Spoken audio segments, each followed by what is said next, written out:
This is Articulate Storyline 360 Basics, importing PowerPoint slides. Already made PowerPoint presentations can be imported directly into Storyline, saving you valuable development time. Start by launching the Storyline 360 app.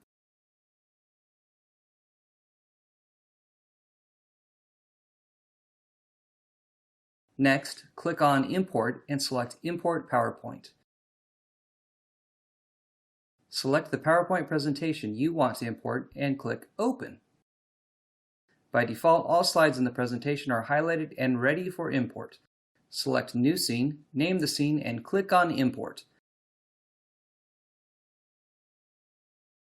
Each slide imports in order from the original file. Double-click on a slide to start editing. Your project is now ready for continued development. Notice that Storyline retains the layer information from your original file.